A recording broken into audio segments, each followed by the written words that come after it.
think that much of the work that's done in this space really comes from that perspective, which is very important about what do you do if you're in a conflict area, you've got investments, you're in companies which in their supply chains have got investments in conflicts. Of course, that is all really important. And I think that that's where a lot of the thinking comes from. But I really want to come at this from a completely different perspective, which is how do we actually invest in a way that creates a more peaceful and stable world? Because unless we do that, then basically all of us and all of our investments are still subject to risk. And I think we spend a lot of time in responsible investment sort of tinkering around the edges, but we're not actually moving capital to where it needs to get to. So one of the things I do is chair the Global Compact, and if we use the SDGs as a lens to talk about where are we up to. The SDGs launched in 2015. They're an agenda to 2030.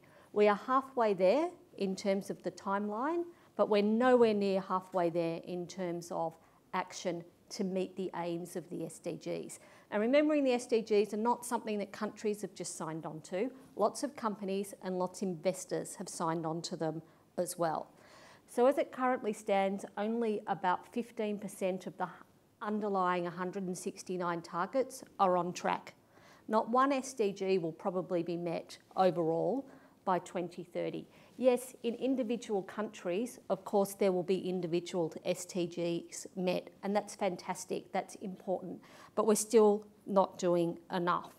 I think that even if we think about climate, which is arguably the area that's got the most attention, we're not on track for that. The world is not going to stay at 1.5 degrees of warming.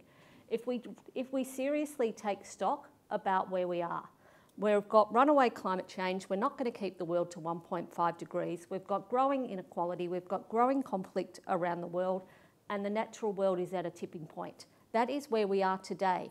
So we have to say what we're doing is not working, because it's not. So I think that we need to face reality that, as I said, if we don't get money to shift to where it's needed, then we all face risks.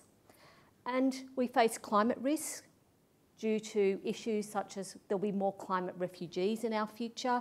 We see what happens to refugees around the world. These are going to be global issues that affect everything that we do. So I do think we also need to think about the fact when it comes to climate or other issues, climate does not understand that there are borders. So just because the EU is doing all this great work or Australia is starting to do all of this great work, which is of course important, that alone is not going to stop climate change. Unless we actually move money to other countries to help them and help them with climate adaptation, but also in a way that will create jobs, create better energy, create all of the infrastructure that they need, and we don't give people the basics in the world, we're going to continue to have climate issues, but we're going to continue to have conflict, because a lot of the conflict that happens in the world is because people don't have the basics. Yet developing countries also face huge hurdles to access capital. They pay 7 times more than developed countries to actually get capital as well. Of course, I understand that investors stay away due to what they perceive as risks, but how do we overcome those risks is what we're trying to work on at Finance for Peace. And I think we have to also understand that 75% of the world's most impoverished people live in fragile areas, they live in frontier economies, they live in emerging economies, and this represents nearly 2 billion people in the world. So I think, as I said, we need to think about investment in a much more holistic way, and we need to get capital to go where it's needed. I do think we need a revolution in our thinking into the next stages of responsible investment.